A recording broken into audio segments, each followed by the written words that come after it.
सैनिक भाइयों नमस्कार। आज हम लोग जो संसद में आकर जो अपना पेंशन पर, उसके बाद डिसेबिलिटी पेंशन पर, फैमिली पेंशनर्स पर, जो 8वें वेतन पर चर्चा चल रहे क्वेश्चन एंड आंसर्स, जो मंत्री ने विपक्ष वालों ने क्वेश्चंस पूछ रहे, जो सत्ता में रहने वालों ने जवाब दे रहे, उसका जवाब क्या क्या मिला हुआ है। और इसी में आकर एक इम्पॉर्टेंट का एक जानकारी है, जो एडिशनल पेंशन मिलता है 80 साल के बाद, लेकिन 65 से 5%, उसके बाद 70 से 10%, 75 से 15%, इसी तरह देने के लिए जो संसद में पूछा हुआ है, जो संसद से क्या आंसर मिला, उत्तर क्या मिला हुआ है, डायरेक्ट प्रधानमंत्री जी से ही पूछा हुआ क्वेश्चन है, लेकिन उधर से उत्तर क्या मिला हुआ है, एक बार ये वीडियो देखकर जानकारी ले लेंगे। गया कि जो एडिशनल पेंशन 80 साल की उम्र में दिया जाता है वो 65 साल से क्यों नहीं शुरू किया जाता। जी हाँ, बेहद महत्वपूर्ण सवाल है। और जो पार्लियामेंट्री रिकमेंडेशन कमेटी है उसका रिकमेंडेशन का भी हवाला यहाँ दिया गया है और सवाल पूछा गया है 19 मार्च 2025, यानी कि आज का ही सवाल जवाब है ये। अतिरिक्त पेंशन लाभ हेतु पात्रता आयु, उसको लेकर के श्री बी मणिकमल टैगोर जी का ये सवाल है और दूसरे श्री विजय कुमार उर्फ विजय बसंत जी का सवाल है। सवाल पूछा गया भारत सरकार से, क्या प्रधानमंत्री यह बताने की कृपा करेंगे, सीधे सीधे प्रधानमंत्री जी से यह सवाल किया गया है, क्योंकि पेंशन मंत्रालय प्रधानमंत्री जी के पास ही है। और सवाल क्या किया गया था, देखिए, अतिरिक्त पेंशन लाभ हेतु पात्रता आयु 80 वर्ष निर्धारित करने का औचित्य क्या है। अगला सवाल, क्या सरकार पेंशन भोगियों की शिकायतों संबंधित संसदीय स्थायी समिति द्वारा की गई सिफारिश के अनुसार इस आयु सीमा को घटाकर 65 वर्ष करने पर विचार कर रही है, और यदि हाँ तो तत्संबंधी ब्यौरा क्या है। यानी कि 80 साल के बजाय 65 साल, 70 साल, 75 साल में जो 5% पेंशन की बढ़ोतरी होनी थी, जिसमें जो पार्लियामेंट्री जो स्टैंडिंग कमेटी का भी रिकमेंडेशन है, उसका यहाँ पर सवाल किया गया। अगला सवाल, अतिरिक्त पेंशन योजना से केंद्रीय सरकार के कितने पेंशन भोगियों को लाभ मिलने की संभावना है और इस योजना के अंतर्गत कितना वार्षिक व्यय होने का अनुमान है। अगला सवाल है, सरकार द्वारा यह सुनिश्चित करने के लिए कि क्या उपाय किए जा रहे हैं कि पेंशन भोगियों को उनके अतिरिक्त पेंशन लाभ समय पर और पारदर्शी तरीके से प्राप्त हो और भुगतान प्रक्रिया में कोई विलंब अथवा विसंगति न हो।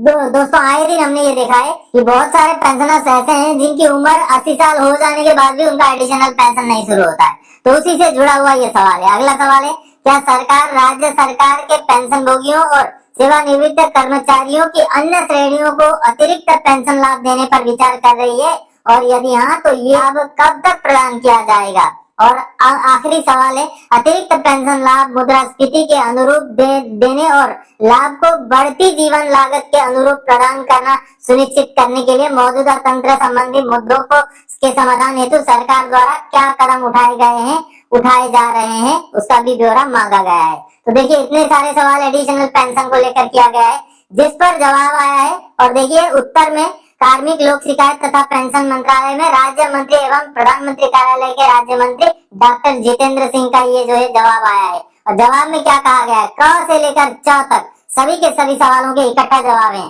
सरकार ने छठे केंद्रीय वेतन आयोग की सिफारिश पर 80 वर्ष की आयु प्राप्त करने पर 20%, 85 वर्ष की आयु प्राप्त करने पर 30%, 90 वर्ष की आयु प्राप्त करने पर 40%, 95 वर्ष की आयु प्राप्त करने पर 50% और 100 वर्ष की आयु प्राप्त करने पर 100% की अतिरिक्त पेंशन की मात्रा को मंजूरी दी है। इस औचित्य पर कि वयोवृद्ध पेंशन भोगी अधिक धनराशि की अपेक्षा करते हैं, क्योंकि आयु के साथ उनकी आवश्यकताएं, विशेषकर स्वास्थ्य संबंधी आवश्यकताएं बढ़ जाती हैं। संसदीय स्थायी समिति द्वारा दिनांक 10 दिसंबर 2021 की अपनी 110वीं रिपोर्ट में अतिरिक्त पेंशन में संशोधन करने के लिए की गई सिफारिश के संबंध में सरकार द्वारा विधिवत जांच की गई और 6 जून 2022 को अनुवर्ती कार्यवाही रिपोर्ट प्रस्तुत की गई थी। संसदीय स्थायी समिति ने दिनांक 8/12/2022 की अपनी 120वीं रिपोर्ट में अनुवर्ती कार्यवाही रिपोर्ट को नोट किया और कहा कि समिति फिलहाल इस मामले को आगे नहीं बढ़ाना चाहती है। देखिए दोस्तों, अतिरिक्त पेंशन जैसे ही देय होती है पेंशन संवितरण प्राधिकारियों बैंक द्वारा पेंशनभोगी कुटुंब पेंशनभोगी को उसका स्वतः भुगतान कर दिया जाता है। सरकार द्वारा समय समय पर जारी किए गए अनुदेशों दिशा निर्देशों द्वारा यह सुनिश्चित किया जाता है कि अतिरिक्त पेंशन का न्याय संगत और समय पर भुगतान हो। अतिरिक्त पेंशन की मंजूरी केवल आयु पर आधारित है। मुद्रास्फीति और रहन सहन की बढ़ती लागत को ध्यान में रखते हुए पेंशनभोगियों कुटुंब पेंशनभोगियों को महंगाई भत्ते में के समतुल्य महंगाई राहत ऐसी दर पर देय है जो दर केंद्र सरकार समय समय पर विनिर्दिष्ट करे। महंगाई राहत अतिरिक्त पेंशन पर भी लागू होता है। यानी कि दोस्तों जो सवाल था कि 65 साल 70 साल 75 साल में सरकार कुछ प्लानिंग कर रही है कि नहीं उसको लागू करने के लिए, उसका तो जवाब बोल दे दिया। कोई ठोस जवाब नहीं दिया कि हम लागू कर रहे हैं नहीं लागू कर रहे हैं, बस ये जवाब दिया कि हमने 80 साल में 85 साल में 90। हमारे सैनिक पूर्व सैनिक नेशन फर्स्ट राष्ट्र प्रथम के भाव से काम करते हैं, तो ऐसे व्यक्ति को सर्विस पेंशन के साथ साथ डिसेबिलिटी एलिमेंट या इम्पेयरमेंट रिलीफ भी दिया जाता है। The government has shifted pension dispersal to the Sparsh portal. However, this portal suffers from repeated glitches and elderly veterans are placed in a great deal of inconvenience. Is the ministry planning to make the Sparsh portal more user-friendly for pensioners? There are numerous cases of litigation on claims of disability pensions by veterans and jawans. The Ministry of Defence has appealed against many cases where veterans have asked for disability pensions. The Supreme Court has repeatedly recorded its displeasure against the Ministry of Defence for litigation on disability pensions. Will the Honourable Minister kindly answer, why does the Defence Ministry routinely challenge virtually all Armed Forces Tribunal or AFT judgments in favour of veterans when it comes to granting disability pensions? Thank you. माननीय मंत्री जी। सैनिक भाइयों, संसद में जो madam जी पूछा हुआ question सही क्वेश्चन है। जो डिसेबिलिटी पेंशन के लिए जेसीओ जवानों ने सुप्रीम कोर्ट तक भी जाकर आने के बाद सुप्रीम कोर्ट जजमेंट देने के बाद उनको डिसेबिलिटी पेंशन देना है बोलकर, लेकिन सरकार नहीं दे रहे, पीसीडीए से नहीं आ रहे। इसी का वजह से जो मैडम जी पूछा हुआ क्वेश्चन सही है और स्पर्श के ऊपर भी पूछा हुआ क्वेश्चन सही है। आप लोग ये वीडियो जरूर देखना, आपको पूरा जानकारी हो जाएगी। माननीय उपसभापति महोदय, सबसे पहले मैं माननीय सांसद को इस विषय को उठाने के लिए धन्यवाद देना चाहूँगा।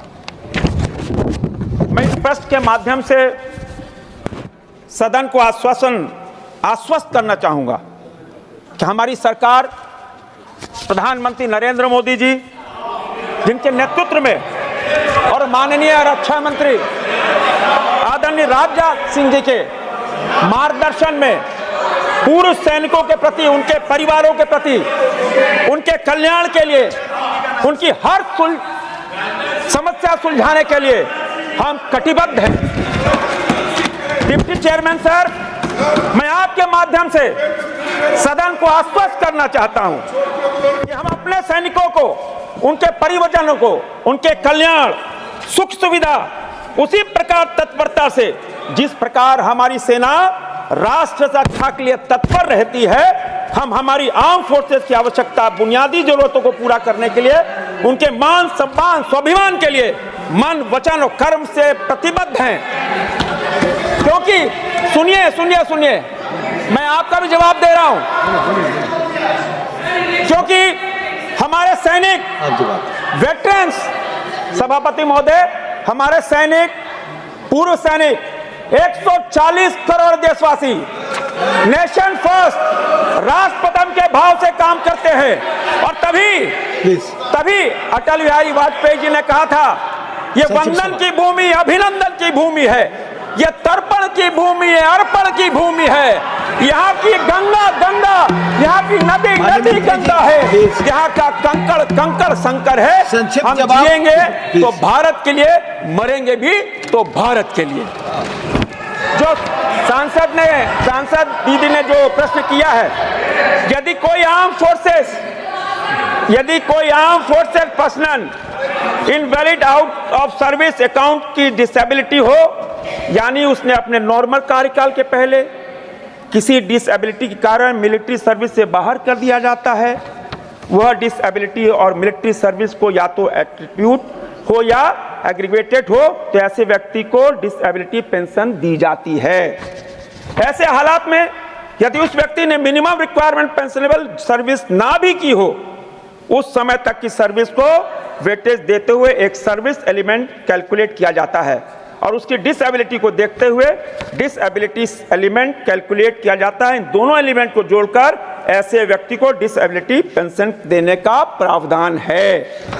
एक दूसरी श्रेणी में भी जिसमें डिसेबिलिटी एलिमेंट दिया जाता है, यदि कोई आर्म फोर्सेस पर्सनल अपना नॉर्मल कार्यकाल पूरा करके सेवानिवृत्त हो जाता है, रिटायर हो जाता है, तो डिसेबिलिटी या इम्पेयरमेंट जो 20% उससे अधिक है या मिलिट्री सर्विस को एट्रीब्यूट या उससे एग्रेवेटेड हो, तो ऐसे व्यक्ति को सर्विस पेंशन के साथ साथ डिसेबिलिटी एलिमेंट या इम्पेयरमेंट रिलीफ भी दिया जाता है, क्योंकि इन व्यक्तियों ने अपना नॉर्मल सर्विस कार्यकाल पूरा कर लिया है, इसलिए उन्हें नॉर्मल सर्विस पेंशन दी जाती है।